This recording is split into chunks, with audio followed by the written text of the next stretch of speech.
بسم اللہ الرحمن الرحیم۔ السلام علیکم دوستو، دنیا بھر کی خبروں میں آج آپ سنیں گے، لیکن اس سے پہلے اگر ہو سکے تو لائک اور سبسکرائب کا بٹن ضرور دبا لیں۔ شکریہ۔ امریکی سینٹ نے ترکی کو F-16 لڑاکا طیاروں اور جدت کاری کٹس کی $23 بلین کی فروخت کو روکنے کی کوشش ناکام بنا دی، جسے ترکی کی جانب سے سویڈن کی نیٹو اتحاد میں شمولیت کی منظوری کے بعد صدر جو بائیڈن کی انتظامیہ نے منظور کیا تھا۔ پیش کردہ فروخت کی نامنظوری کی قرارداد کے خلاف 79 کے مقابلے میں 13 ووٹ پڑے۔ ووٹنگ سے پہلے ترکی حکومت کو تنقید کا نشانہ بنایا گیا اور کہا گیا کہ فروخت کی اجازت دینے سے اس کی بدسلوکی اور حوصلہ افزائی ہوگی، جبکہ فروخت کے حامی کہتے تھے کہ امریکہ کے لیے نیٹو کے اتحادی کے سامنے اپنے الفاظ پر قائم رہنا ضروری ہے۔ ترکی کی جانب سے سویڈن کی نیٹو کی رکنیت کی مکمل توثیق کے ایک دن بعد جو بائیڈن انتظامیہ نے 26 جنوری کو ترکی کو 40 لاک ہیڈ مارٹن F-16 اور تقریباً 80 جدت کاری کٹس کی فروخت کے ساتھ آگے بڑھنے کے ارادے سے کانگریس کو باضابطہ طور پر آگاہ کیا تھا۔ ترکی کی جانب سے سویڈن کے فوجی اتحاد میں شمولیت کی منظوری دینے سے انکار سمیت کئی مسائل کی وجہ سے یہ فروخت مہینوں سے رکی ہوئی تھی۔ ترکی نے سب سے پہلے اکتوبر 2021 میں خریداری کرنے کو کہا تھا۔ فروری 2022 میں روس کی جانب سے یوکرین پر حملہ کرنے کے بعد سویڈن اور فن لینڈ نے نیٹو میں داخل ہونے کے لیے درخواست دی تھی۔ سویڈن کی رکنیت ترکی اور ہنگری نے روک دی تھی۔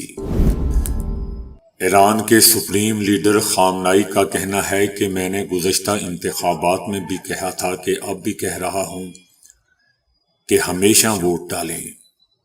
ان کا کہنا تھا کہ قرآن مجید لوگوں کو نیک کاموں میں ایک دوسرے سے آگے بڑھنے کی سفارش کرتا ہے۔ میں پچھلے انتخابات میں بھی کہہ چکا ہوں اور اب بھی کہہ رہا ہوں کہ جتنی جلدی ممکن ہو سکے اپنے ووٹ بیل باکس میں ڈال دیا کریں۔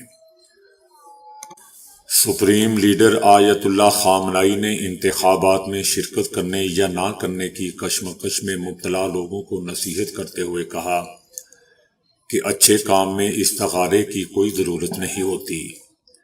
ہماری عزیز قوم کو یہ جان لینا چاہیے کہ دنیا کے بہت سے لوگوں کی نگاہیں ہم پر ہیں، چاہے وہ عام لوگ ہیں، سیاستدان ہیں یا قومی اور سیاسی لحاظ سے اہم پوزیشن رکھتے ہوں۔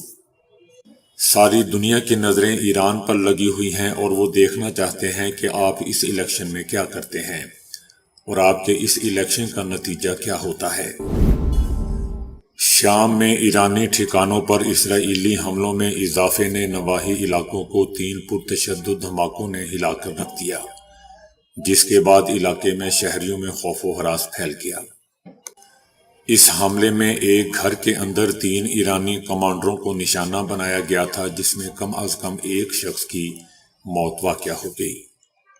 دوستو، شامی حکومت کے زیر کنٹرول علاقوں میں ہونے والے تمام دھماکوں کا تعلق اسرائیل سے ہے۔ لاہور میں خاتون کو مشتعل ہجوم سے بچانے والی پولیس آفیسر سیدہ شہر بانو نقوی نے پاکستان میں سعودی عرب کے سفیر سے ملاقات کی، جبکہ سعودی عرب کی جانب سے انہیں ان کے خاندان کو دورے کی دعوت بھی دی گئی۔ پاکستان میں سعودی سفارت خانے کی جانب سے کہا گیا ہے کہ شہر بانو نقوی اور ان کے خاندان کو خصوصی طور پر حج کے لیے بھیجا جائے گا اور وہ حج کے دوران خادم الحرمین شریفین کی مہمان ہوگی۔ شہر بانو نقوی نے دوستو پچھلے ہفتے لاہور کی اچھرا مارکیٹ میں ایک خاتون کو اس وقت بچایا تھا جب وہ ان کے لباس پر ہونے والی خطاطی پر مشتعل ہجوم ہو گیا تھا۔ مشتعل ہجوم نے اس خاتون کو اس لیے گھیر لیا تھا کہ ان کے لباس پر عربی زبان میں کچھ تحریر تھا، جن کو مقامی لوگ مقدس کلمات سمجھ رہے تھے۔ صورتحال خراب ہونے پر خاتون کے شوہر نے پولیس کو کال کی، جس پر سیدہ شہر بانو نقوی اپنی ٹیم کے ساتھ وہاں پہنچ گئیں۔ انہوں نے وہاں ایک مختصر تقریر میں لوگوں کو قانون میں ہاتھ نہ لینے پر خبردار کیا، جس کے بعد وہ اندر جا کر اس خاتون کے چہرے کو ڈھانپ کر اپنے بازوؤں میں ہجوم کے اندر سے نکال کر لے گئیں۔ امریکہ نے پاکستان پر زور دیا ہے کہ وہ ملک میں معاشی استحکام کے حصول کے لیے بین الاقوامی مالیاتی فنڈ یعنی IMF اور دیگر عالمی مالیاتی اداروں کے ساتھ کام جاری رکھے۔ امریکہ کا کہنا ہے کہ امریکہ قرضوں اور مالی امداد کے شیطانی چکر سے آزاد ہونے کے لیے پاکستان کی کوششوں کی حمایت کرتا رہے گا۔ یہ بیان دوستو PTI کے سابق چیئرمین عمران خان کی جانب سے IMF کو ارسال کیے گئے مراسلے سے متعلق ایک سوال کے جواب میں سامنے آیا۔ مراسلے میں آئندہ قرض کی سہولت کو ملک میں 8 فروری کے عام انتخابات کے آڈٹ سے منسلک کرنے کی تجویز دی گئی تھی۔ تحریک انصاف نے قومی اور صوبائی اسمبلیوں کی کم از کم 30% نشستوں کے انتخابی آڈٹ کا بھی مطالبہ کیا جو پارٹی کے بقول صرف 2 ہفتوں میں مکمل ہو سکتی ہے۔ امریکہ کا کہنا ہے کہ پاکستان کی نئی حکومت کو فوری طور پر معاشی صورتحال کو ترجیح دینی چاہیے کیونکہ آئندہ کئی مہینوں کی پالیسیاں پاکستانیوں کے لیے معاشی استحکام کو برقرار رکھنے کے لیے اہم ہوں گی۔ امریکہ کا کہنا ہے کہ IMF کے حوالے سے صرف ہم اتنا کہیں گے کہ ہم قرضوں اور بین الاقوامی فنانسنگ کے شیطانی چکر سے آزاد ہونے کے لیے پاکستان کی کوششوں کی حمایت کرتے رہیں گے۔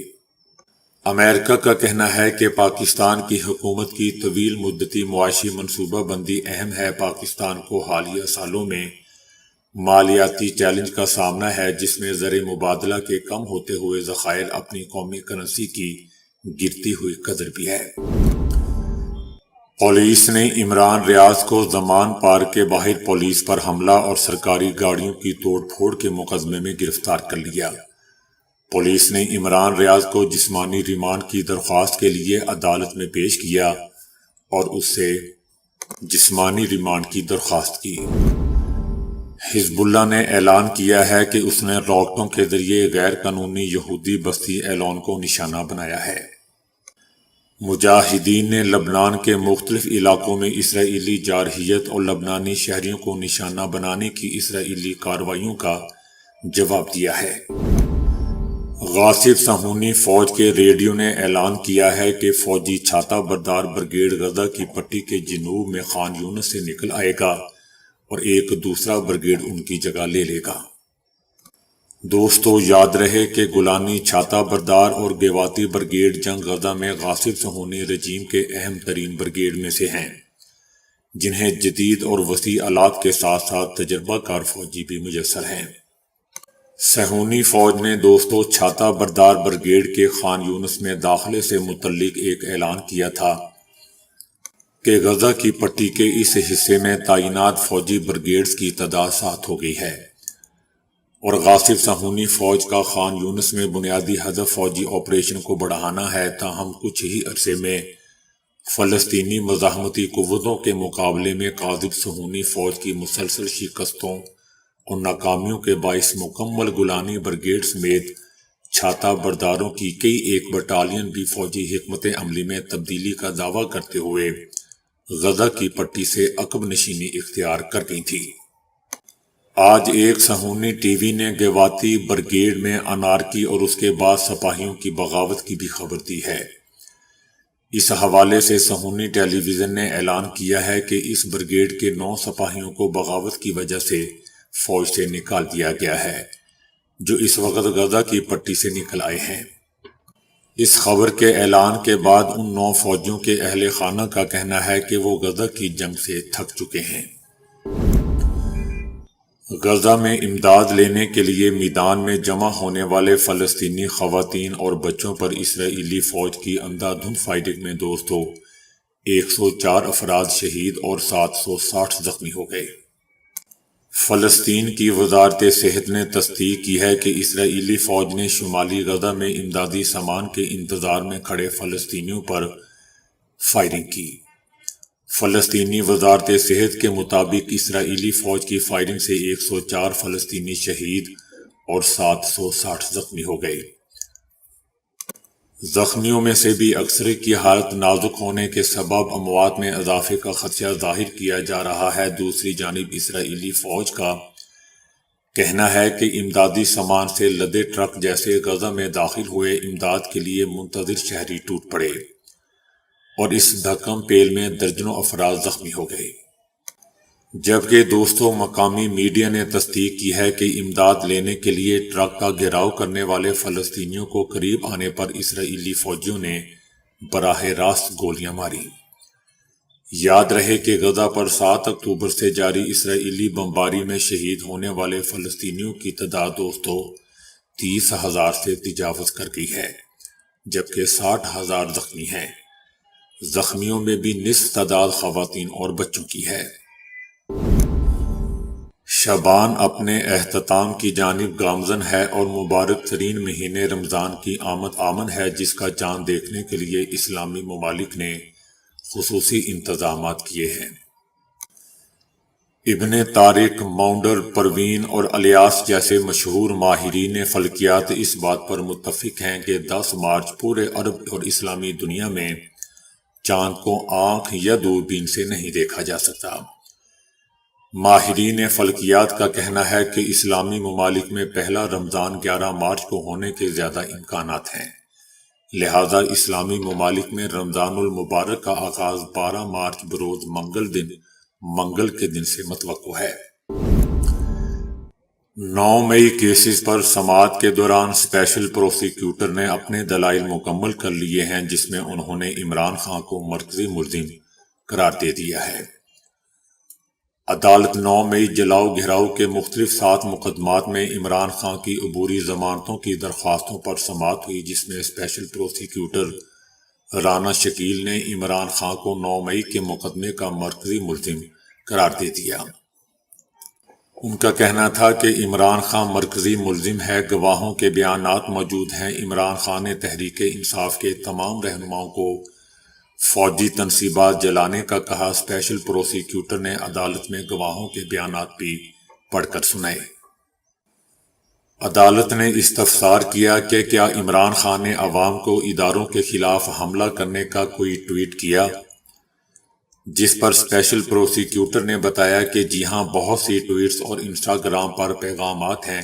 عمران خان نے عوام کو سڑکوں پر نکلنے کا کہا۔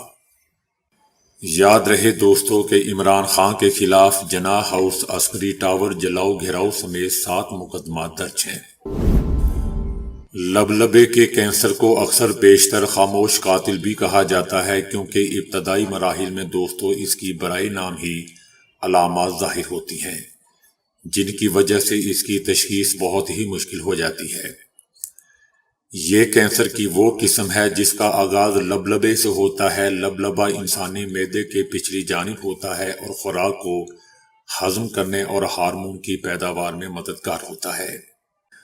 اس کا کینسر دوستوں بہت مہلک ہوتا ہے اور اس سے ہونے والی اموات کی شرح بہت بلند ہے۔ ایک رپورٹ کے مطابق پاکستان میں اس سے ہونے والی اموات کی شرح 97.8% سے بھی زیادہ ہے۔ ڈاکٹرز کا کہنا ہے کہ سگریٹ نوشی اور غیر صحت بخش طرز زندگی کی وجہ سے لبلبے کا سرطان یعنی کینسر لاحق ہونے کا خطرہ بہت بڑھ جاتا ہے۔ لبلبہ چونکہ پیٹ کی گہرائی میں ہوتا ہے، جس کی وجہ سے دوستوں اس میں کینسر ہو جانے کی صورت میں ڈاکٹرز کے لیے صرف مریض کے جسمانی معائنے کے ذریعے اس کی تشخیص ممکن نہیں ہوتی۔ ابتدائی مراحل میں اس کینسر کی کوئی واضح علامات ظاہر نہیں ہوتی، اور اگر ظاہر ہو بھی جائیں تو وہ غیر واضح ہوتی ہیں اور انہیں کسی اور کم خطرناک مرض کی علامات سمجھا جاتا ہے۔ لبلبے کا کینسر بہت تیزی سے پھیلتا ہے، جس کے نتیجے میں علامات کے ظہور سے لے کر کینسر کے اگلی سٹیج پر پہنچ جانے کے درمیان وقفہ بہت ہی کم ہوتا ہے۔ اس کی وجہ سے کینسر کی ابتدائی مرحلے میں تشخیص اور علاج کے امکانات بہت کم ہو جاتے ہیں۔ پیٹ میں درد یا تکلیف جو پیچھے کمر کی جانب جا رہی ہو لبلبے کے کینسر کی عام علامت ہے۔ لبلبے کے کینسر کی صورت میں آنکھیں اور جلد زردی مائل ہونے لگتی ہے۔ کسی ظاہری وجہ کے بغیر وزن کا مسلسل کم ہوتے چلے جانا اس کی اقسام میں شامل ہے۔ کیونکہ متاثرہ فرد کی بھوک ختم ہو جاتی ہے، چنانچہ اس کا وزن بھی بہت تیزی سے گرنے لگتا ہے۔ ڈاکٹرز کا کہنا ہے کہ کچھ صورتوں میں لبلبے کے کینسر کی وجہ سے شوگر کا مرض بھی لاحق ہو سکتا ہے، بالخصوص اس صورت میں جب سرطانی خلیے لبلبے میں موجود انسولین بنانے والے خلیوں کو متاثر کر دیتے ہیں۔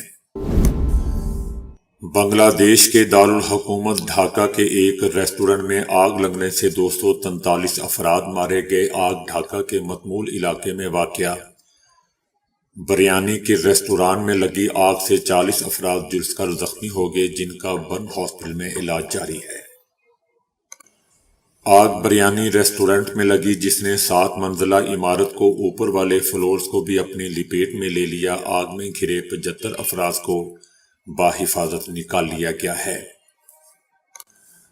فائر فائٹرز نے 2 گھنٹے کی جدوجہد کے بعد آگ پر قابو پا لیا۔ آگ لگنے کی وجوہات جاننے کے لیے تحقیقات جاری ہیں۔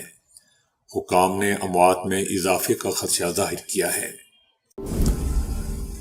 دفاتر میں اپنی میز پر دوپہر کا کھانا تناول کرنے سے جان لیوا خون کے لوتھڑے بننے کا خطرہ بڑھ جاتا ہے۔ یہ بات نیوزی لینڈ میں ہونے والے ایک طبی سروے میں سامنے آئی ہے۔ ڈاکٹر رچرڈ بیسلے کی سربراہی میں نیوزی لینڈ کے میڈیکل ریسرچ انسٹی ٹیوٹ کے سروے کے مطابق اکثر دفتری ملازمین وقت کی کمی کے باعث افراتفری میں اپنے کام کی جگہ پر ہی دوپہر کا کھانا کھاتے ہیں، جس سے خون کے لوتھڑے بننے کا خطرہ دگنا زائد ہو جاتا ہے۔ ڈاکٹر رچرڈ کے مطابق زیادہ بیٹھنے کا طرز زندگی موٹاپے، شوگر اور امراض قلب کا سبب بنتا ہے۔ تاہم بہت کم لوگوں کو معلوم ہے کہ دفاتر میں کم جسمانی سرگرمیاں صحت کے لیے فوری خطرہ بن جاتی ہیں۔ دوستو، یاد رہے کہ خون کے لوتھڑے بننے سے جسم میں خون کی روانی متاثر ہوتی ہے، جس سے کسی شریان میں خون بند ہو جاتا ہے یا دل کا دورہ پڑ جاتا ہے۔ فریڈی فگرز نامی یہ نوجوان ابھی پیدا ہی ہوا تھا کہ اس کے اصل والدین نے اسے نامعلوم وجوہات کی وجہ سے کوڑے دان کے قریب پھینک دیا۔ آج یہی بچہ بڑے ہو کر ٹیکنالوجی کا ماہر اور کروڑ پتی بن چکا ہے۔ اس نوجوان کے اثاثوں کی مالیت 6 کروڑ 20 لاکھ ڈالر سے بڑھ چکی ہے۔ فریڈی اپنے سوتیلے والدین کا اب تک شکر گزار ہے، جنہوں نے اسے کوڑے سے اٹھا کر اپنی اولاد سے زیادہ پیار سے پالا اور ہر وہ چیز دینے کی کوشش کی جو ان کے بس میں تھی۔ اس نوجوان کے سوتیلے والد نیتھن کی عمر 74 سال اور ان کی والدہ بیٹی مے کی عمر 66 سال تھی جب انہوں نے اسے گود لیا۔ اس امریکی نوجوان نے بی بی سی کو انٹرویو میں بتایا کہ کلاس فیلوز اور اسکول کے ساتھی میرا ماضی یاد دلاتے ہوئے میرا مذاق اڑاتے تھے۔ اس بات کا میرے سوتیلے والد کو پتہ چلا تو انہوں نے بس اسٹاپ پر آنا شروع کر دیا تاکہ میری حفاظت کر سکیں۔ امریکی نوجوان نے کہا کہ مجھے شروع سے ہی کمپیوٹرز کا شوق تھا، لیکن اس دور میں ہمارے پاس اتنے پیسے نہیں تھے کہ میں اپنی خواہش پوری کر سکتا۔ لیکن ایک مرتبہ میرے والد ایک خراب کمپیوٹر میرے لیے لے آئے جسے میں نے سخت محنت سے دوبارہ ٹھیک کر دیا۔ نوجوان نے کہا کہ یہی وہ لمحہ تھا جب مجھے پتہ چل گیا تھا کہ مجھے مستقبل میں کیا کرنا ہے۔